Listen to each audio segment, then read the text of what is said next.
નમસ્કાર દર્શક મિત્રો, હું પિનલ આપનું સ્વાગત કરું છું મારા ખાસ કાર્યક્રમમાં બજેટ 2021 કે જેના પર આપણે ચર્ચા કરી રહ્યા છે. બજેટ રજૂ થઈ ચૂક્યું છે, ત્યાર પછી અલગ અલગ પ્રતિક્રિયાઓ સામે આવી રહી છે. અલગ અલગ સેક્ટર્સની સાથે જોડાયેલા લોકો એમના સેક્ટર્સમાં બજેટમાં શું કરવામાં આવે છે ફાળવણી તેને લઈને જણાવી રહ્યા છે પ્રતિક્રિયા. અને તેની સાથે સાથે હમણાં જ વડાપ્રધાન નરેન્દ્ર મોદીએ પણ બજેટને લઈને પોતાની પ્રતિક્રિયા આપી છે. વડાપ્રધાન નરેન્દ્ર મોદીએ નિર્મલા સીતારમણના વખાણ કર્યા છે અને સાથે તેમણે કહ્યું છે કે આ પરિસ્થિતિમાં એટલે કે કોરોના કાળ હજી પણ ચાલુ જ રહ્યો છે, પરંતુ ક્યાંક કહી શકીએ છીએ આપણે નોર્મલ લાઈફ તરફ આગળ વધી રહ્યા છે. એવા સમયમાં ક્યાંક સૌ લોકોને ઘણા પ્રશ્નો હતા કે આવા સમયમાં બજેટમાં શું ખાસ હશે. ત્યારે વડાપ્રધાન નરેન્દ્ર મોદીએ કહ્યું છે કે લોકોના હિત માટે આ બજેટ રજૂ કરવામાં આવ્યો છે. તેની સાથે જ તેમણે કહ્યું છે કે આ જે બજેટ છે તે વિકાસ અને વિશ્વાસવાળું છે. એટલે વિકાસની વાતો પણ આ બજેટમાં છે, સાથે સાથે લોકોએ વિશ્વાસ પણ રાખવો પડશે એવું પણ ક્યાંક વડાપ્રધાન નરેન્દ્ર મોદીએ કહ્યું છે. અને સાથે જ આ બજેટના વખાણ વડાપ્રધાન નરેન્દ્ર મોદીએ પણ કર્યા છે, પરંતુ ખાસ કરીને આ અલગ અલગ ક્ષેત્રોની સાથે જોડાયેલા લોકો આ બજેટ વિશે શું માની રહ્યા છે તેના વિશે જાણવાનો પ્રયાસ આપણે સતત કરી રહ્યા છે. ત્યારે ફરી એક વખત મારી સાથે અહીંયા જોડાયા છે બીજેપીમાંથી હિતેશ પોચી, અને તેમની સાથે છે સીએ સુબોધ કેડિયા અને માર્કેટ એક્સપર્ટ હરીશ મોતિયાનીજી. કોંગ્રેસમાંથી હેમાંગ રાવલ, ઇકોનોમિસ્ટ આત્મન શાહજી. આપ સૌ લોકોનું સ્વાગત છે. તો સૌથી પહેલા અહીંયા જો વાત કરવામાં આવે, સુબોધભાઈ આપની સાથે શરૂઆત કરવા માંગીશ. એઝ અ સીએ પહેલા, કારણ કે જ્યારે બજેટની વાત હોય ત્યારે સૌથી પહેલા આંકડાકીય માહિતી ઉપર એક ભાર મૂકવો પડતો હોય છે, જે કદાચ સૌથી વધારે આપ મૂકી શકો. તો અહીંયા સમગ્ર જે બજેટ રજૂ કરવામાં આવ્યો છે તેને આપ કઈ રીતે જોઈ રહ્યા છો? શું ખરેખર વડાપ્રધાન નરેન્દ્ર મોદી જે રીતે જણાવી રહ્યા છે કે વિકાસ અને વિશ્વાસવાળું આ બજેટ છે? એવું છે કે ગયા વર્ષે એક સ્કીમ આપવામાં આવેલી વિવાદ સે વિશ્વાસ તક, એટલે આ લોકો વિવાદમાં સપડાયેલા છે અને આ કોરોના કાળની અંદરમાંથી બહાર નીકળવા માટે એમણે એક ડ્રીમ બજેટ આપવાની જે જરૂરિયાત હતી, ખાસ કરીને ડાયરેક્ટ ટેક્સીસ અને ઇન્કમ ટેક્સની અંદર ઇન્ડસ્ટ્રીને, નાના લોકોને અને ઇન્ડસ્ટ્રીને આગળ વધારવા માટે, રોજગારીની તકો ઊભી કરવા માટે જે નિર્ણયો લેવા જોઈતા હતા, જે પગલાં લેવા જોઈતા હતા, એમાંને એક બી પગલું નથી. કારણ કે પાર્ટ બી ઓફ ધ સ્પીચની અંદર, નોર્મલી બજેટ સ્પીચની અંદર પાર્ટ બીની અંદર ડાયરેક્ટ ટેક્સની પ્રપોઝલ હોય છે, જે એમણે 5 મિનિટ કે 7 મિનિટની અંદર એમણે કમ્પ્લીટ કરી દીધેલી હતી. એમાંથી બી જે 4 કે 5 પ્રકારની જે એમણે જાહેરાતો કરી છે નાણામંત્રીએ, એ બધી એક પ્રોસિજરલ ટાઈપની જાહેરાત કરી છે. કોઈ બી પ્રકારના ટેક્સમાં કોઈ ફેરફાર અથવા રાહત આપેલી નથી. ઇન્વેસ્ટમેન્ટ માટેના જે ડિડક્શન્સ છે, ETCના ડિડક્શનમાં કોઈ જાહેરાત નથી. હાઉસિંગ લોનના ડિડક્શનમાં કોઈ જાહેરાત નથી. ઇન્ડસ્ટ્રી માટે કોઈ ડેપ્રિસિએશન અથવા કોઈ બી પ્રકારના ઇન્વેસ્ટમેન્ટ કરે તો એના માટે એડિશનલ ઇન્સેન્ટિવ પ્રકારની કોઈ જાહેરાત નથી.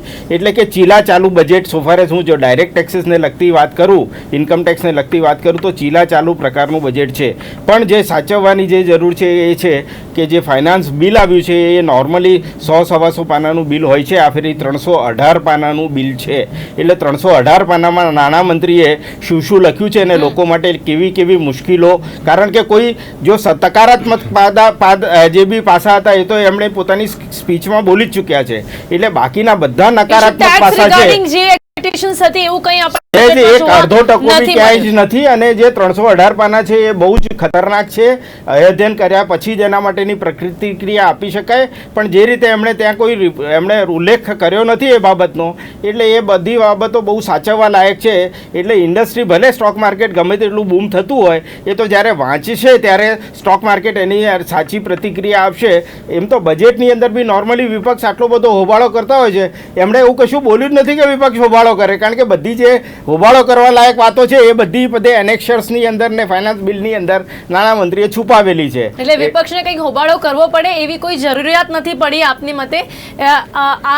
એમણે પોતાની સ્પીચમાં ઇન્ક્લુડ નથી કર્યું છે તો ખરું જ. એ બધું હવે જ્યારે આખો ડોક્યુમેન્ટ વાંચશે, જે અર્થશાસ્ત્રીઓ, નાણાશાસ્ત્રીઓ અથવા ચાર્ટર્ડ એકાઉન્ટન્ટ્સ એનો અધ્યયન કરશે, ત્યારે એની રિયલ ઇમ્પેક્ટ શું છે એ આપણી સાથે ઇકોનોમિસ્ટ આત્મન શાહ પણ જોડાયેલા છે. આત્મનભાઈ, આપનું શું માનવું છે આ બાબતને લઈને? કદાચ અત્યારે પૂરી રીતે બજેટને સમજવામાં વાર તો લાગશે, પણ અત્યાર સુધી જે કંઈ સામે આવ્યું છે એના પર આપનું શું માનવું છે, જે રીતે સુબોધભાઈ જણાવી રહ્યા છે? જે મિડલ ક્લાસ માણસ છે એને જે રાહત આપવાની જરૂર હતી, કે જે કોરોના પેન્ડેમિકના કારણે સૌથી વધારે જેને નુકસાન ગયું છે, સૌથી વધારે જેની આર્થિક અસરો જેની ઉપર પડી છે, તેમના માટે આખા બજેટમાં કંઈ ખાસ જોવા મળતું નથી. બીજી બાજુ હેલ્થ સેક્ટર સિવાયના જે સોશિયલ સેક્ટર્સ છે, એજ્યુકેશન છે ખાસ કરીને, એની પાછળ પણ કોઈ એટલે શું અલોકેશન છે એનો કોઈ ઉલ્લેખ જ કરવામાં નથી આવ્યો. જ્યારે નેશનલ એજ્યુકેશન પોલિસી 2020 ગયા વર્ષે જાહેર કરી ત્યારે તેમાં જણાવ્યું છે કે જીડીપીના 6% જેટલો ખર્ચ કરવો જોઈએ. તો એ દિશામાં શું પગલાં લેવાયા તેની પણ કોઈ જાહેરાત આ બજેટમાં જોવા મળતી નથી. એક બાજુ એક એવી દલીલ કરી શકાય કે સરકાર અત્યારે એ સ્થિતિમાં નથી કે ટેક્સમાં રાહત આપે અથવા તો ટેક્સનો સ્લેબ ઘટાડે, પરંતુ જે લોકોને સીધી જ રીતે મદદની જરૂર છે એવી મદદ ક્યાંય દેખાતી નથી. બીજી બાજુ સરકારે જાહેર કર્યું છે કે ફિસ્કલ ડેફિસિટ લગભગ જીડીપીના 9.5%ની આસપાસ થશે.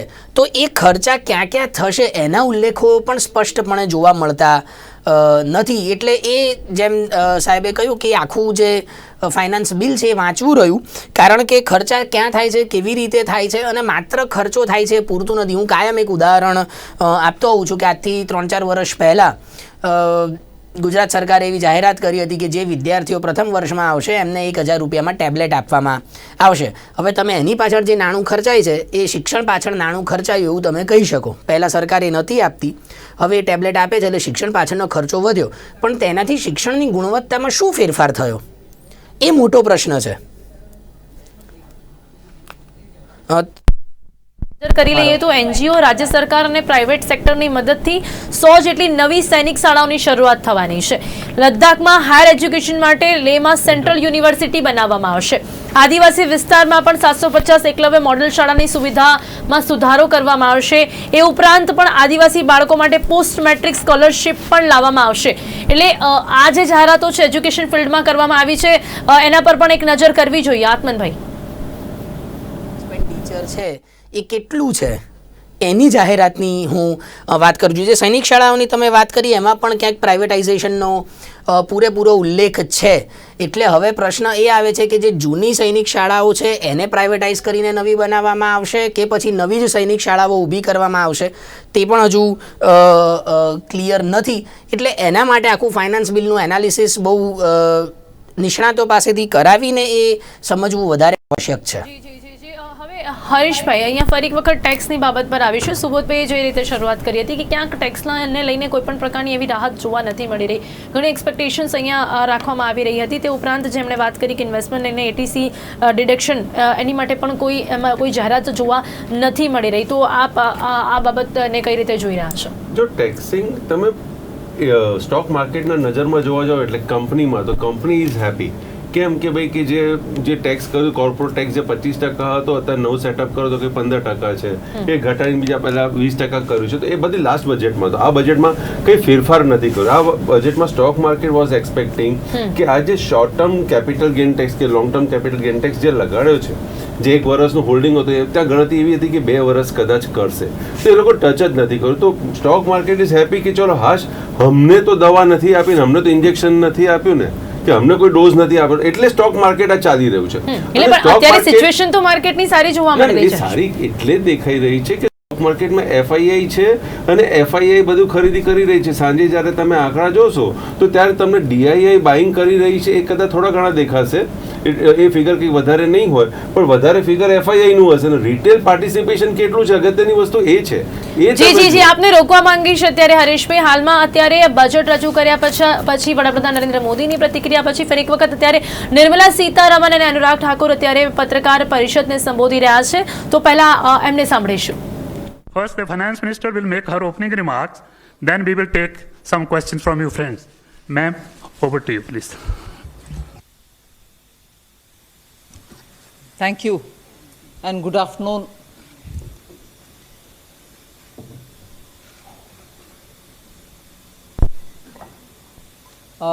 This budget, of course, comes at a time when મંદીનો સામનો કરવો પડે. ઇકોનોમિક ક્રાઇસિસ દરેક કન્ટ્રીમાં ઊભી થઈ અને કોઈએ પણ એવું વિચાર્યું હતું જ્યારે આ બજેટ ગયા વર્ષે રજૂ કરવામાં આવ્યું ત્યારે એ વખતે એવું નહોતું કે આટલી બધી પરિસ્થિતિનું નિર્માણ થશે, એની અંદરથી દરેક લોકોને કંઈક નવું શીખવા મળશે અને એમાંથી આપણને નવું શીખવા મળ્યું. એટલે આપણે મેડિકલ ક્ષેત્ર હોય, ઇન્ફ્રાસ્ટ્રક્ચર્સ હોય, આ દરેક જગ્યાએ સરકારે એનો યથાર્થ પ્રયત્ન કર્યો કે ઇકોનોમી જે આપણી અત્યારે જે જગ્યાએ છે એનાથી ઉપર લઈ જવા માટે, એટલે જે ડાઉન ટ્રેડથી વી શેપમાં લઈ જવા માટે જે સરકારનો યથાર્થ પ્રયત્ન છે એ પ્રયત્ન સરકારે દરેક ક્ષેત્રની અંદર આપ્યો. પછી એ રેલવેની અંદર હોય, પોર્ટની અંદર હોય, મેટ્રો સ્ટેશન્સ દરેક મોટી સિટીની અંદર લઈ જવાના હોય. આફ્ટર ઓલ આ બધી જ વસ્તુ એ આવનારા દિવસોમાં એક રોજગારી પણ આમાંથી ઊભી જ થવાની છે. અને એ જે ઇન્ફ્રાસ્ટ્રક્ચરનો ખર્ચો કરી રહ્યા છે એ કોમન મેનને એનો ફાયદો થવાનો છે. એટલે આજે મેડિકલ હેલ્થ સેન્ટરો ઊભા કરવામાં આવશે, કે આજે પીપી બેઝ ઉપર હોસ્પિટલો ઊભા કરવામાં આવશે, કે આદિવાસીના ક્ષેત્રમાં શાળાઓ ઊભી કરવામાં આવશે. આ તમામ ક્ષેત્રમાં જ્યાં બી સરકારની એક ભાવના એવી છે કે ભાઈ નાનામાં નાના માણસને પણ આનું ધ્યાન રાખવામાં આવે. આજે જે પોષણની વાત આવી છે એમાં પણ બજેટ જે એલોટ કરવામાં આવ્યું છે, તો એ દરેક જગ્યાએ સરકાર. અને બીજું કે આ નરેન્દ્ર મોદીની એક એવી સરકાર છે, નરેન્દ્રભાઈની જે સરકાર છે એ ડાયરેક્ટ બેનિફિટ લોકોને, પહેલાંની સરકારોમાં પૈસા ડાયરેક્ટ પહોંચતા નહોતા, ભ્રષ્ટાચાર થતો હતો, વચેટિયાઓ આવતા હતા, સરકારની સામે બહુ મોટા આક્ષેપો, કૌભાંડો બહાર આવતા હતા. આ તમામ વસ્તુ લોકોએ જોઈ છે. નરેન્દ્રભાઈ ઉપર જે વિશ્વાસ મૂકે છે લોકો, દેશના લોકોને પણ વિકાસ જોયો છે અને એમની ઉપર વિશ્વાસ પણ મૂક્યો છે. અને માટે આજે નરેન્દ્રભાઈએ કહ્યું છે કે તમારે ધીરજ પણ રાખવી પડશે અને તમારે આ બજેટને સમજવું પણ પડશે. એટલે નહીં, એ ડાયરેક્ટ જે પછી ખેડૂતમાં હોય, મહિલાને હોય, ઉજ્જવલા યોજના હોય, ગેસ આપવાનું હોય, આ તમામ વસ્તુ ભૂતકાળની સરકારો આ બધું કરી શકતી હતી. સ્વચ્છતાનું અભિયાન હોય, આ તમામ વસ્તુઓનું વિઝન એવું નથી, પણ એ વસ્તુ આ સરકારે કરી છે. એની નૈતિકતાથી એ આગળ વધી રહી છે અને ડાયરેક્ટ ફંડ જે લોકોને મળી રહ્યા છે, હું એવું માનું છું કે સરકારની નીતિ સ્પષ્ટ છે અને આવનારા દિવસોમાં આ જ બજેટ એ લોકોને ડાયરેક્ટ લાભ અપાવશે. જી જી જી હેમાંગભાઈ. સૌ પ્રથમ તો ઘણી બધી લાંબી વાતો છે, પરંતુ આપણે લાંબી વાતો નથી કરવી. આ બજેટ આવતા પહેલા નાણામંત્રી એમ કીધું હતું કે આ બજેટ જે છે એ 100 વર્ષનું સૌથી સારામાં સારું બજેટ હશે, પરંતુ આ 100 વર્ષનું સૌથી ખરાબમાં ખરાબ બજેટ છે. આર્યભટ્ટના ઝીરોને પણ, ઇન્વેન્શનના ઝીરોને પણ શરમાવે એવું બજેટ છે. કઈ રીતે? એની એક નાનકડી વાત કરીએ. સૌથી પહેલાં આટલી બધી ગઈ વગાડીને અત્યારે પોતે બોલ્યા કે હેલ્થની અંદર અમે 72,000 કરોડ 74,000 કરોડ આપ્યા, પરંતુ ગયા વર્ષે 82,000 કરોડ હેલ્થની અંદર ખર્ચાયા. એટલે તમે હેલ્થની પાછળ કોઈ પણ દેશ હોય એની હેલ્થ અને એના શિક્ષણ એ બંને પાછળ જે પૈસા ખર્ચવાના હોય એ પૂરેપૂરા પૈસા આ બજેટની અંદર ખર્ચાયા નથી. ખાસ કરીને આપણે વાત કરીએ તો મહિલાઓની વાત કરીએ તો મહિલાઓને સૌથી વધારે મોંઘવારીની વાત હોય છે, ગેસની વાત હોય છે. તો યુપીએ સરકારે જ્યારે 200 રૂપિયા જેવી સબસિડી આપતી હતી એ સબસિડી બંધ કરી દીધી છે. ઉજ્જવલા યોજના એક વખત બાટલો આવ્યા પછી રિફિલ કેટલો થયો એનો ડેટા જ્યારે કરવામાં આવે ત્યારે ખબર પડે કે ઉજ્જવલા યોજવાની સફળતા શું છે. મધ્યમ વર્ગ માટે ઇન્વેસ્ટમેન્ટ બહુ જ મહત્વનું હોય છે. કોઈ પણ પ્રકારના ઇન્વેસ્ટમેન્ટની વાત અહીંયા જે બેનિફિટની વાત છે એ કરવામાં નથી આવી. માનની હરેશભાઈએ પણ એની વાત કરી. યુવાનો માટે રોજગાર મહત્વનું છે. રોજગાર વધારવા માટે 2 કરોડ રોજગારની વાતો કરતી અને અચ્છે દિનની બતાવેલી સરકારે યુવાનોને કંઈ નથી આપ્યું. ઉલટાના મોબાઈલ જે છે એ 2.5% એની ઉપર વધારો નાખી દીધો. સ્ટાર્ટઅપ અને ઇનોવેશન માટેની જાહેરાતો કરવામાં આવી છે. બિલકુલ, એ માત્ર કાગળ ઉપર છે. તમને કહું 2015ના બજેટની અંદર 100 સ્માર્ટ સિટીની વાતો કરવામાં આવી હતી. ક્યાં ગયા એ 100 સ્માર્ટ સિટી? અત્યારે કોઈ સ્માર્ટ સિટી દેખાય છે? ખેડૂતોની હાલત તો તમે જોઈ જ શકો છો. મજૂરો માટે, અસંગઠિત ક્ષેત્ર માટે પણ કંઈ બતાવવામાં નથી આવેલું. રોજગારો માટે, વેપારીઓમાં, મેન્યુફેક્ચરિંગ માટે કોઈ જાતની પોલિસી નથી. અને ખાસ કરીને સેવા પ્રકારના વ્યવસાયો છે કે જેની અંદર સામાન્ય ઇસ્ત્રીવાળાથી લઈને નાના નાના ક્લીનરો માટે કે જેની અંદર જીએસટીની આશા હતી કે ઓછી કરે, એની નથી. ઉદ્યોગ ગૃહો માટે નથી, બેન્કો માટે નથી. ડાયરેક્ટ જે બેનિફિટ મળવો જોઈએ એ બેનિફિટ મળતો નથી. $5 ટ્રિલિયન ઇકોનોમીની વાતો કરતા ભારતીય જનતા પાર્ટીના પ્રવક્તાઓને $5 ટ્રિલિયન પાછળ કેટલા મીંડા હોય છે એ નથી ખબર. અને આ જે આખો ગ્રોથ છે એ ગ્રોથ બહુ સમજવા જેવો છે. ડિફરન્ટ બિટવીન ઇકોનોમિકલ ગ્રોથ અને ઇકોનોમિક ડેવલપમેન્ટ. કોઈનું ડેવલપમેન્ટ એટલે સામાન્ય પ્રજાના ડેવલપમેન્ટની વાત છે. જ્યારે 20 લાખ કરોડ જેટલા રૂપિયા પેટ્રોલના ભાવની અંદર સરકાર કમાઈને બેઠેલી હોય છતાં પણ એમને 13 લાખ કરોડનું દેવું કરવું પડે. અને સૌથી વધારે મહત્વની વાત છે કે આ ઉદ્યોગ ગૃહોને આ કોરોના દરમિયાન 13 લાખ કરોડ રૂપિયા પ્રથમ 100 ઉદ્યોગ ગૃહો કમાયા છે. એટલે કે 95,000 રૂપિયા એક ગરીબ પરિવારને આપવામાં આવે તો 14 કરોડ લોકોને એ પૈસા આપવામાં આવે. આવા પ્રકારે જ્યારે ઉદ્યોગપતિઓ અને પૈસાદાર લોકો વધારે પૈસાદાર થતા જાય છે. જ્યારે રાહુલ ગાંધીએ સ્પષ્ટ કીધું હતું કે અત્યારે પણ એમને ટ્વીટ કરીને જણાવેલું છે એની અંદર એમને સ્પષ્ટ લખેલું છે કે forget putting cash in the hands of people, Modi government plan to hand over India asset to his crony capital friend. એટલે કે અત્યારે LIC હોય કે આપણે નવરત્નોમાંની ભારત પેટ્રોલિયમ હોય, આવા પ્રકારના અને એમનું ડિસઇન્વેસ્ટમેન્ટનું પણ ટાર્ગેટ ગયા વર્ષે પૂરું નથી કરી શક્યા. આ પ્રકારની હાલતની અંદર હું તો એટલું જ કહીશ કે કેન્સરના દર્દીને આ ઇન્જેક્શન એક સામાન્ય દવાનું આપવામાં આવેલું છે. આનેથી આ દેશની અંદર પૈસા જ્યાં સુધી છૂટા નહીં કરવામાં આવે અને એક સામાન્ય માણસ સુધી પૈસા એમના સુધી પહોંચવામાં નહીં આવે, અને ખાસ કરીને આ આખા પગારદાર લોકો, જે લોકો બચારા રાહ જોઈને બેઠા હતા, એમને આની અંદર કોઈ પણ જાતનો રાહત અને ફાયદો આપવામાં નથી આવેલું. એટલે આ બજેટ જે છે એ માત્ર મેકઅપનો લપેડો છે, બાકી આની પાછળનું કોઈ પણ જાતનું વિઝન દેખાતું નથી. અને આ 100 વર્ષનું સૌથી ખરાબ બજેટ કહી શકાય એવું બજેટ અત્યારે દેખાઈ રહ્યું છે. ઘણા સવાલો છે હિતેશભાઈ આપની માટે, પણ એના પહેલા આપણી સાથે CA ચિંતન પટેલ પણ જોડાયા છે અને સોશિયલ એન્ટરપ્રેન્યોર રુઝાન ખંભાતાજી પણ જોડાયા છે. આ બંનેનું પણ સ્વાગત છે. એક પ્રતિક્રિયા આપ લોકોની પણ લેવા માંગીશ. અહીંયા ઘણા સવાલો તો બજેટ પર ઊભા થઈ રહ્યા છે ને ઘણા પોઝિટિવ જે પાસાઓ છે તેના પર પણ ચર્ચા થઈ રહી છે. પહેલા ચિંતનભાઈ, ઓવરઓલ બજેટને કેવી રીતે જોઈ રહ્યા છો? ટેક્સ પોઈન્ટ ઓફ વ્યૂ વાત કરીએ તો પહેલાં એવું હતું કે કોવિડ સેસ નવો આવશે એવું લાગતું હતું, કારણ કે લાસ્ટ યર જે એવું ગયું છે જેની અંદર ઘણા બધા ઉપરચે થયા છે અને પૈસાની જે રિક્વાયરમેન્ટ છે ગવર્મેન્ટની ઘણી વધારે છે. પણ એ સારું કહેવાય કે કોઈ કોવિડ સેસ એ આવ્યો નથી. ટેક્સની અંદર રેટ્સ કોઈ ચેન્જ નથી કર્યા, એ બહુ મોટી વસ્તુ છે. હંમેશા એવું હોય કે મને શું મળશે, મારું શું. તો આઈ થિંક આપણે થોડી ભાવનામાં ચેન્જ કરવાની જરૂર છે. મને શું, મારું શું કરતાં આપણે આ દેશનું શું કરીને વિચારીએ તો આઈ થિંક મને લાગે ટેક્સમાં જ કોઈ ચેન્જ ન થાય એ બહુ સારામાં સારું કહેવાય. નાની નાની વસ્તુ ચેન્જ કરી છે, કદાચ એ નાની વસ્તુને આપણે ઇગ્નોર બી કરી શકીએ છીએ, પણ વધારે થ્રસ્ટ જે છે ને એ થ્રસ્ટ વધારે એ ડિજિટલ પર છે. ટેક્સ ઓડિટ લિમિટ જે પહેલાં 5 કરોડની હતી એ ટર્નઓવર લિમિટ 10 કરોડની કરી નાખી, જેના કારણે ઘણા બધા SSCs જે 10 કરોડની ઓછું ટર્નઓવર હશે એ બધા જ લોકો જો 5% અંદર ડિજિટલ સિવાયના કેશ ટ્રાન્ઝેક્શન હશે તો દેન દે આર એક્ઝેમ્પ્ટેડ. અને સિનિયર સિટીઝનની વાત કરી, ડિવિડન્ડની વાત કરી, સ્મોલ કંપનીઝની અંદરની ડેફિનેશન ચેન્જ કરી છે. તો નાના નાના ચેન્જીસ જે જોવા મળે છે આપણને, પણ એ નાના નાના ચેન્જીસની પાછળની આપણે વાત કરીએ તો આમાં એ ટેક્સમાં ઘણો બધો એ બેઝિકલી એ રાહત એ ઇનડાયરેક્ટલી આપવામાં આવ્યો છે. એકચ્યુઅલ રાહત એ હું કહી શકું કે જ્યારે કોઈ ટેક્સમાં નવો ટેક્સ ના આવે તો એ રાહત જ ગણાય ઇનડાયરેક્ટલી. બીજી વસ્તુ વાત કરવા માગું છું કે પ્રોવિડન્ટ ફંડની અંદર ઘણી કંપનીઓ શું કરે કે પ્રોવિડન્ટ ફંડના એમ્પ્લોઈઝના પૈસા ડિડક્ટ કરી અને એ યસ ઘણા અહીંયા આપના સવાલથી ઘણા લોકો અહીંયા નારાજ જોવા મળી રહ્યા છે. કદાચ આપને અવાજ આવી રહ્યો છે. એ શેના માટે મોંઘી થતી જાય છે? મજા આવશે આપણે વાત કરવાની, ડિસ્કશન કરવાની મજા આવશે, પણ 1 to 1 ડિસ્કશન કરીશું તો વધારે મજા આવશે. એટલે એક બીજી વસ્તુ આમાં એડ કરવા માગું છું કે કંપનીઓ પ્રોવિડન્ટ ફંડ એમ્પ્લોઈઝના ડિડક્ટ કરીને એ પૈસા જો ગવર્મેન્ટના ફંડોળમાં ના આપે તો એના પર કોઈ પ્રકારની પેનલ્ટી નહોતી. તો આ નવા એક પ્રાવધાન એવી છે જેમાં એવું કહ્યું છે કે જો પ્રોવિડન્ટ ફંડના પૈસા એમ્પ્લોયના કાપીને જો તમે ડીલે બી કરશો તો પણ તમને ઇન્કમ ટેક્સમાં બાદ નહીં મળે.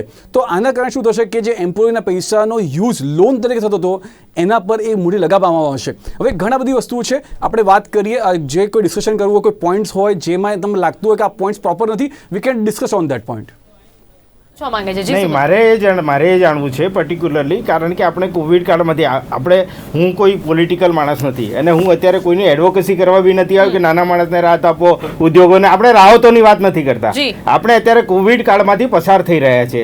કોવિડ કાળમાંથી પસાર થવા માટે દેશની ઇકોનોમીને પાછું એને તંત્રને ધક્કો આપવા માટે એમણે રોજગારની તકો ઊભી કરવી જોઈએ.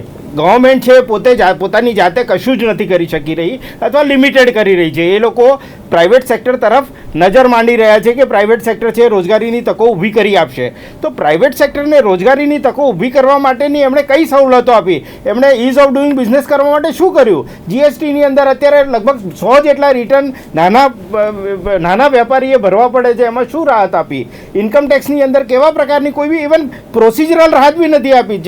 ફર્ગેટ અબાઉટ કોઈ ટેક્સની રાહત. હું ટેક્સની રાહતનો એડવોકેસી નથી કરતો, હું એનો એડવોકેટ નથી, પણ તંત્રને બેઠું કરવા માટે કોવિડ કાળની અંદર જે પગલાં લેવા જોઈએ ખાસ કરીને ઇન્કમ ટેક્સને લઈને એવા કોઈ જ પ્રકારના પગલાં એમણે લીધા નથી. હું ત્યાં મારો વાંધો ત્યાં છે કે એમણે એ કેમ નથી લીધા. હરીશ, એટલે એનો મતલબ જે છે એમ ચાલે છે. નાણામંત્રી ને એમ લાગે છે કે જેવું છે એવું કરીને ઓટોમેટિક, કારણ કે એટલું પ્રાઇવેટ સેક્ટર, દેશનું પ્રાઇવેટ સેક્ટર એટલું મજબૂત છે કે પોતાની જાતે જ બેઠું થઈ જાય એવું છે. એટલે નાણામંત્રી is more relying open private sector. જી જી જી જી ચિંતનભાઈ આપનો જવાબ. જી એડ કરવા માંગુ છું. અગેન સુબોધભાઈ સીએ છે, હું પણ સીએ છું, એટલે અમારે બંને પોલિટિકલ કોઈ પક્ષની જ વડે અટેચ નથી. ફોકસ અમારે એક જ છે કે સાચી વસ્તુ જે દરેકના પરસેપ્શન અલગ હોય છે અને સાચી વસ્તુ બહાર આવે એના માટે ડિસ્કશન એ મોસ્ટ ઇમ્પોર્ટન્ટ છે. અને જીટીપીએલનો આમાં બહુ મોટો બેનિફિટ છે કે એ ડિસ્કશન ડિબેટ કરીને આ વસ્તુને બહાર લાવે છે. બે વસ્તુની વાત કરીએ આપણે કે જ્યારે આપણે કોઈ પણ જગ્યાએ મોટી આપદા આવી હોય અને જ્યારે પૈસાની ભંડોળની જરૂર હોય તો એ ભંડોળની જવાબદારી દરેક માણસની હોય છે. હું કેમ આ વસ્તુ સારી કહું છું? કારણ કે એક પણ રૂપિયા એક્સ્ટ્રા ટેક્સ કલેક્ટ કર્યા વગર આજે ગવર્મેન્ટે, જો તમે જુઓ પૈસા ક્યાંથી આવશે, તો મીન્સ ડાયવેસ્ટમેન્ટ છે, ઇન્વેસ્ટમેન્ટ જે છે પીએસયુનું, એ ઇન્વેસ્ટમેન્ટ સેલ કરીને એને ડાયવેસ્ટમેન્ટ કરીને એમાં પૈસા ઊભા કરશે. અને બીજી વાત કરીએ કે નાના, આથી સુબોધભાઈ બી એ વાત કરી કે બહુ ઇમ્પોર્ટન્ટ છે કે ટેક્સ કલેક્શનની આપણને કોઈ એક્સપેક્ટેશન નથી, વિચ ઇઝ ગુડ. ટેક્સમાં મને રાહત મળશે અને કોઈ એક્સપેક્ટેશન નથી, કારણ કે ટેક્સ રેટ આપણા ઘણા ઓછા થઈ ગયા છે. પણ જે ઓબ્જેક્ટિવ આપણે એવો હોય કે થોડી રાહત આપણને કમ્પ્લાયન્સીસ મળે, તો એના માટે 2 પોઈન્ટ ઇમ્પોર્ટન્ટ છે. એક ઇમ્પોર્ટન્ટ એ છે કે સિનિયર સિટીઝન માટે જે વાત કરી કે 75 વર્ષ કે એનાથી ઉપરના લોકો હોય અને ઇન્ટરેસ્ટની ઇન્કમ કે પેન્શન ઇન્કમ માત્ર હોય તો એ આઈટીઆર ફાઇલ નહીં કરે તો ચાલે. 1. સેકન્ડ વસ્તુ વેરી ઇમ્પોર્ટન્ટ એ છે કે હવે જ્યારે ઇન્કમ ટેક્સ રિટર્ન હું ફાઇલ કરીશ એ વખતે ઘણી બધી ઇન્ફોર્મેશન પ્રીફિલ થઈને આવી જશે.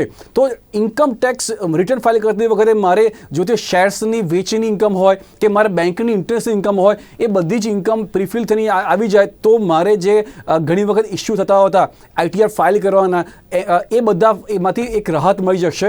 આમાં એવું છે. અને છતાં પણ એ સ્ટાર્ટઅપ માટેની એક વાત કરું કે સ્ટાર્ટઅપનું જે બેનિફિટ હતો, ઇન્કમ ટેક્સ બેનિફિટ, ઘણો મોટો બેનિફિટ હતો કે 3 વર્ષ સુધી એ લોકોને ઇન્કમ ટેક્સમાં રાહત.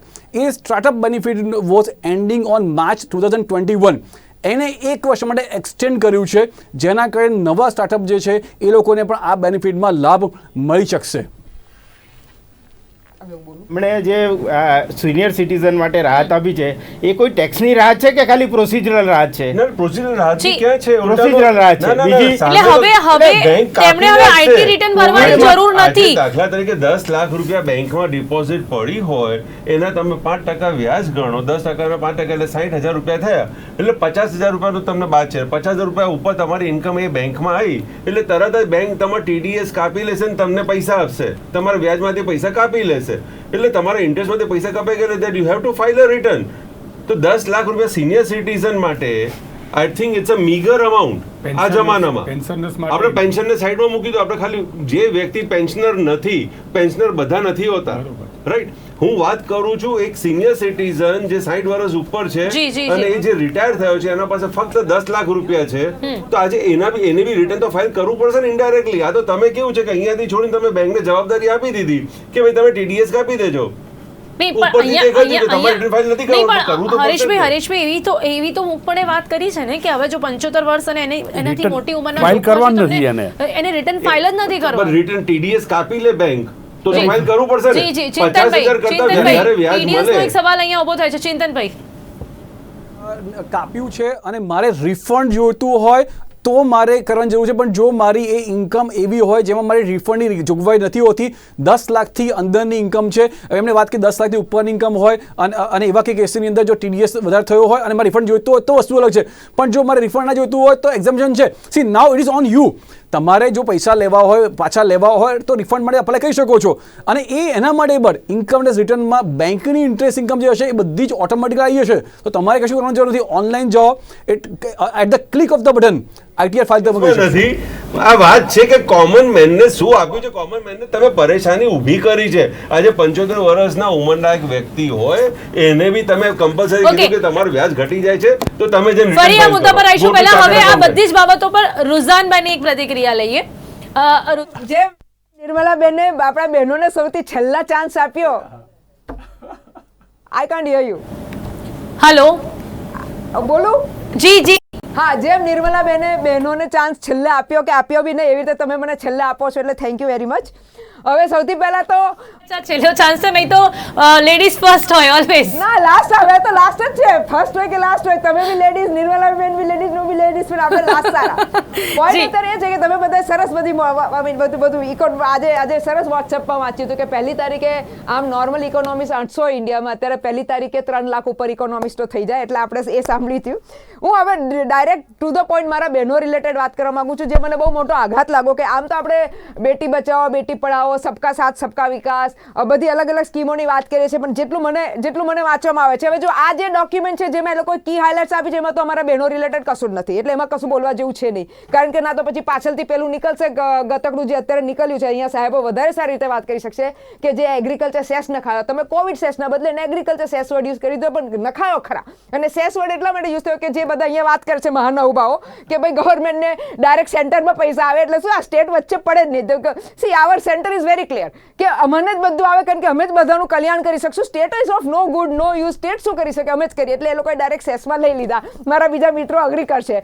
હવે કમિંગ બેક ટુ મારી બહેનોની વાત, જે બહેનોના જે મારી પાસે ડોક્યુમેન્ટ્સ છે એ ક્લિયરલી કહી રહ્યા છે કે નોટ ફોર ડિમાન્ડ ને ગ્રાન્ટ્સ, એમાં ક્લિયર લખાઈ ગયું છે કે જે 2021માં ભલે પૈસા યુઝ નહોતા થયા યા નહોતા કરવા, કારણ કે ઘણી સ્કીમ્સો ચલાવતા હતા, ચાલતી હતી કોવિડના લીધે, કોવિડના પછી બી ચાલતી હતી, પણ એ લોકો એ સ્કીમો પર પ્રેક્ટિકલી સ્ટોપ કરી દીધું. પણ તો બી મારી પાસે એનો ડેટા છે, તો બી એ લોકોએ લેટેસ્ટ છે કે પહેલાં અમારે બહેનો માટે જે બહેનોનું વુમેન એન્ડ ચાઇલ્ડ ડિપાર્ટમેન્ટ છે, એમાં 3000 કરોડનો જોગવાઈ હતી કે ભાઈ આટલું અમને તમને બજેટ ફાળવે છે, જે આ વખતે 2,500થી બી ઓછું કરોડ કરી નાખ્યું, એટલે 6,000 કરોડ મારા ક્યાં મને ખબર નથી. 6,000 કરોડ તો બહુ મોટું કે અમારા નાની બહેનો માટે. હવે મારો પોઈન્ટ દલીલ અત્યારે એ જ થઈ રહી છે કે જ્યારે તમે આવી બધી આજે અત્યારે હું સાંભળું છું, મને બહુ અટેક જેવું આવે છે, કારણ કે 2-4 જણાથી એવું જ સાંભળી રહી છું, બધા ઇકોનોમિસ્ટોથી એવું જ સાંભળી રહ્યું છું કે સારું થયું, આ કરવાનું હતું પણ ના કર્યું, આપણે બચી ગયા. એટલે what are we all thinking? આપણી મેન્ટાલિટી શું છે? As an Indian, as a this thing, આપણો હક છે, રાઈટ છે કે આપણે કંઈક માગી રહ્યા છીએ. અને જે આપણે બી કોવિડમાં તમે ને મેં વધારે સહન કર્યું છે. જે ઓક્સફેમનો રિપોર્ટ ચિંતનભાઈ અત્યારે નહીં, કોઈક આપણું એ વાત કરતો હતો કે ઓક્સફેમના રિપોર્ટમાં 100 એટલે 1% કે 2% લોકો પાસે અત્યારે એટલી વેલ્થ આવી છે, 4 ગણી વધારે વેલ્થ થઈ છે, જે આપણે આખા ઇન્ડિયાના કોવિડ પછી જે લોકો પાસે વેલ્થ ખોય છે. એટલે what are we talking about? આજે આપણે શું વાત કરી રહ્યા છે? આપણે શું માગી શું રહ્યા છે આપણા દેશ પાસેથી? અગર અહીંયા કોઈક સાહેબે કીધું કે આ તો મોદી ગવર્મેન્ટ જ આ બધું કરે છે, તો સાહેબ વોટ એટલે જ આપ્યો હતો ને, ના તો વોટ શું કામ આપ્યો હતો? અગર if you were happy with that other government, તો why did we vote for you? So it is your duty, you are not doing us any favour. તમે કોઈ ફેવર નથી કરી રહ્યા, તમારી ડ્યુટી છે કે તમારા જે વોટર્સ હોય તમારામાં ભરોસો રાખીને તમને વોટ આપ્યો છે, તો you have two return back. એના કરતાં હવે ઊંધું થઈ રહ્યું છે, એરોગન્સ આવી રહ્યા છે કે અમે આપી રહ્યા છે. No, this is something wrong which is happening, and this is what I want to make it very clear કે આ અમારો હક છે. અગર આજે મારી બહેનોનો હક છે તે લેવાઈ ગયો છે, જેટલું આપતા હતા એમાંથી તમે ખેંચી નાખો છો. પછી કહો છો હવે કહેશો કે સારું થયું તમે મને જ એકલીને બોલાય છે, ના તો બીજી બહેનો બિચારા અમે બોલીએ શું? કઈ સ્કીમની વાત કરીએ, શું વાત કરીએ? ઉલટું એક સ્માર્ટ ચીજ કરવામાં આવી કે જે અલગ અલગ સ્કીમોના બ્રેકઅપ હતા એ બી સમજાવી દો. મને બી એટલું સમજ ના પડ્યું, ચિંતનભાઈ હેલ્પ કરી સમજાવવામાં મને, કારણ કે અહીંયા તો શું બધું કલાકારી છે, ફિગર્સની કલાકારી છે, જેને કહેવાય ને કયું ક્રિએટિવ અકાઉન્ટિંગ કહેવાય. અમારી બહેનોની જેટલી, અમારા સાહેબો જરા જોજો, જેનો બહેનો માટે જેટલી બ્રેકઅપ હતા કે બ્રેકઅપથી શું ખબર પડે કે લેટ અસ સે કે બેટી બચાવમાં કેટલા પૈસા, વુમેન હેલ્પલાઇનમાં કેટલા પૈસા, આંગણવાડી કેટલા, એ બધા બ્રેકઅપો પ્રેક્ટિકલી કાઢીને મોટી મોટી સ્કીમો સરસ નામો આપી દીધા. સંબલ સ્કીમ ને સમર્થ્ય સ્કીમ ને બધું અંદર એડ કરી દીધું અને શંભુ મેલો કરી દીધો. એટલે હવે માની લો કે સમર્થ્ય સ્કીમમાં 2,500 કરોડ મૂકી દીધા. અરે પણ 2,500 કરોડમાં એમાં તો 4 ચીજ આવે છે, બેટી બચાવ બી આવે છે, ક્રેશ સ્કીમ એટલે પેલું બાળકોની બી અંદર નાખી દીધી, પછી પ્રધાનમંત્રી વંદના બી નાખી દીધી, જેન્ડર બજેટ રિસર્ચ નાખી દીધું, બધું નાખી દીધું. એટલે મારે આટલું જ કહેવું છે કે સાહેબ, see as a layman I can understand કે મારી આપણે બધા કોવિડમાં એ થયા છીએ, બધા ઘણા શું કહેવાય માઇગ્રન્ટ વર્કર લો કે આપણી બહેનો લો, સૌથી વધારે બહેનો મારી હેરાન થઈ છે. બીજી વાત કીધો, અહીંયા કોઈએ ડિસ્કસ કર્યું નથી, પણ જે બહેનોના જોબ ગયા, ભાઈઓ કરતા બહેનોના વધારે જોબ ગયા છે, એનું કઈ કર્યું, કઈ વિચાર્યું? બધી બહેનો, ના પિનલબેન બોલી લેવા દો, 2 મિનિટ વધારે બોલીશ, ક્યાં હું બેઠી હતી. મારી જે બહેનોના ના એટલે કે આપણે બજેટ રિલેટેડ જ વાત કરીએ છીએ, દેટ ડઝન્ટ મીન તમારે ખાલી આંકડા વાત કરવાની. મારે એ કેવું છે કે અમે એક રિક્વેસ્ટ મૂકી હતી કે તમે જેન્ડર ઇક્વાલિટીની વાત કરો, જેન્ડર ન્યુટ્રાલિટીની વાત કરો. કઈ રીતે કે ગવર્મેન્ટ, અરે શું કહેવાય, કોર્પોરેટ્સમાં ને બધામાં જે બહેનોને કાઢી મૂક્યા હતા, તમે એવું ઇન્સેન્ટિવાઇઝ કરો કે આખી બહેનોને ના કાઢી મૂકે ને એ લોકોને બી કંઈ ફાયદો થાય. પણ આવી એક ચીજ લેવામાં નથી આવી. બસ આ તમે જે બધું શું કહેવાય મોટી વાતો ચાલે છે, જેને કે અત્યારે સ્ટાર્ટઅપની વાત કરી. હું નાનું સ્ટાર્ટઅપનું નાનું કામ કરું છું, તો નાના સ્ટાર્ટઅપમાં મને ખબર પડે છે કે અમારા સ્ટાર્ટઅપમાં જગત લેટેસ્ટ છે કે 100 લોકોએ સ્ટાર્ટઅપમાં એ કર્યું છે ને, નોંધાયા તો બહુ બધા નામો છે, એ બી તમને ગણાવી દઉં કેટલા નામો છે, પણ જે લોકો સક્સેસફુલ સ્ટાર્ટઅપ કરી શક્યા છે એ હાર્ડલી 10% છે. અને અત્યારે ઇકોનોમિક સર્વે આવ્યો, જોઈ લેજો, ઇકોનોમિક સર્વેમાં સામેથી કહેવામાં આવે છે કે આપણું ઇન્ડિયા ઇનોવેશન ને સ્ટાર્ટઅપમાં બહુ પાછળ છે. ભલે મોટી વાત કરીએ, ઇન્ડિયા ઇઝ ઓફ ડુઇંગ બિઝનેસની વાત કરો છો, હજી બી આપણે મારે કોઈ કંપની બંધ કરવી હોય, કારણ કે આ બહુ મોટો વિષય છે, પણ બંધ કરવી હોય તો હજી મને 1600 દિવસ લાગશે, જે નોર્મલી બીજા કન્ટ્રી જે આપણે હંમેશા કમ્પેર કરીએ છીએ 120 દિવસ. અને ફાઇનલી કહી દઉં, જે આપણી બધાની બહુ જ ફેવરિટ ટોપિક હોય છે, પાકિસ્તાન. આજે ટ્વિટર પર ઇન્ડિયા અને પાકિસ્તાનનું સાથે ટ્વીટ એ જ થઈ રહ્યું છે કે પેટ્રોલ રાઇઝનું, અને જે રીતે અત્યારે થઈ રહ્યું છે એ રીતે આપણે એટલીસ્ટ આપણે પાકિસ્તાન સાથે આ પોઈન્ટમાં બંને કન્ટ્રીઝો સહેમત છે. Thank you. જી. તો રુઝાનબેને તો ઘણા સવાલો ઊભા કર્યા છે. હિતેશભાઈ, જવાબ આપવા માટે આપ તૈયાર છો? રુઝાનબેન જે કહે છે, સૌથી મોટો મુદ્દો મહિલાઓને લઈને પહેલા, કારણ કે સૌથી અગત્યનો મુદ્દો એ હતો અને કદાચ એમણે પૂરી રીતે સમજાવવાનો પ્રયાસ કર્યો છે.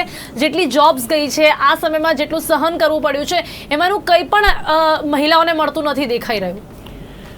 બેન, જોબ આ કોવિડની અંદર એવું નથી એકલા ભારતમાં જ ગઈ છે, વિશ્વના તમામ દેશોમાં, વિશ્વના તમામ દેશોમાં દરેક લોકોની જોબ ગઈ છે. અને કોઈ સરકાર અથવા કોઈ વ્યક્તિ એવું ના ઈચ્છે કે ભાઈ અમને જોબ ઉપરથી મારે એ કરી દેવા છે. અને આજે તમે જો છેલ્લા એટલે આજે સરકાર જે રીતે ઇન્ફ્રાસ્ટ્રક્ચરથી બધામાં જે પૈસો નાખી રહી છે, શેના માટે નાખી રહી છે? આર્થિક રીતે એમાં રોજગારી ઊભી થાય. મહિલાઓને માનો કે આજે મહિલાઓને બધું આડકતરી રીતે જ કેમ છે, ડાયરેક્ટલી કંઈ જોવા કેમ નથી મળી રહ્યું? હું એટલા માટે જ કહું છું કે આજે સરકાર જે કંઈ ભાગ છે એનો એ ફાઇનાન્શિયલી માનો કે આજે મહિલાઓને ઉજ્જવલાની સ્કીમ આપવાની હોય, મહિલાઓને કેશ ટ્રાન્સફર કરવાની હોય, ખેડૂતોને કરવાની હોય, બધી જ સરકાર પ્રયત્ન કરીને કરી જ છે. વખતો વખત એનું બજેટ પણ ફાળવ્યું છે અને એ બજેટના રૂપિયા પણ મહિલાઓને યોગ્ય દિશામાં આપ્યા છે. પછી એની અંદર માનો કે ઇન્કમ ટેક્સમાં પણ જ્યાં રાહત આપવાની હોય ત્યાં પણ મહિલાઓને આપી છે. એટલે દરેક જગ્યાએ મહિલાઓનું ધ્યાન સરકાર રાખે જ છે. અને મહિલા માટે જેમ બેન કીધું, ખબર બેને, કે મહિલા માટે આજે રોજગારી ઊભી કરવા માટે અથવા તો આજે આદિવાસીની અંદર શાળાઓનું ડેવલપમેન્ટ રિસ્ટ્રક્ચર કરવા માટે આ તમામ વસ્તુઓ છે એ મહિલાઓને ધ્યાનમાં રાખીને સરકાર કરી રહી છે. આજે કુપોષણ માટેની જે બજેટ ફાળવવામાં આવ્યું છે એને મિશન 2 પર લઈ જવા માટેનું જે સરકારે બજેટ ફાળવ્યું છે એ પણ મહિલાઓને ધ્યાનમાં રાખીને ફાળવ્યું છે. એટલે મહિલાઓ માટે સરકાર વિચારે છે. અને હિતેશભાઈ, શું બોલી રહ્યા છો? બજેટ ફાળવ્યું છે એટલે તો ક્યાં છે ના બજેટ ઓછું થવું મારો ઝઘડો એ પોઈન્ટનો છે. તમે સમજો, તમે એક પોઈન્ટ લઈને ના બેસી જાઓ. પોષણ માટે યસ આપણે પોઝિટિવ ગયા છે, એ બી તમને કહી દઉં. વચ્ચે મેં પોષણમાં કામ કર્યું છે, મારી પાસે ડેટા છે, આપણે પોઝિટિવ ગયા છીએ. પણ એમાં એક નેગેટિવ પોઈન્ટ બી કહી દઉં છું. પોષણને હેલ્થની વાત કરો છો ને મારી બહેનોની, હવે પોષણને હેલ્થની વાતમાં બહેનોએ હવે જે પેલી પ્રસ્તુતિઓ પહેલા ઘરે કરતી હતી એ હોસ્પિટલોમાં તો ચાલુ થઈ ગઈ, બહુ જ સારી વાત છે. એટલે મોર્ટાલિટી રેટ સારો થયો છે. પણ પ્રોબ્લેમ એ થયો છે કે મારી બહેનો પ્રાઇવેટમાં જાય છે કરવા, કારણ કે એ લોકોને ગવર્મેન્ટ હોસ્પિટલ જે કરોડો રૂપિયા ખાઈને ગવર્મેન્ટ હોસ્પિટલો બનાવવા આવે છે હેલ્થની, આપણે અહીંયા વધારે કહી શકશે આપણા ઇન્ટેલિજન્ટ લોકો, તો એ કરોડો રૂપિયા નાખવામાં આવે છે, ભગવાન જાણે ક્યાં જાય છે. અને લોકો પ્રાઇવેટ હોસ્પિટલ જેમાં એક સિમ્પલ પ્રસ્તુતિ જેવી ચીજ એ સિમ્પલ એ લોકો કરી રાખ્યા છે. અને સાહેબ સત્ય તો આવી છે. અને તમે ખાલી પોષણ કહેશો તો પોષણ is not the only thing. આમાં બીજી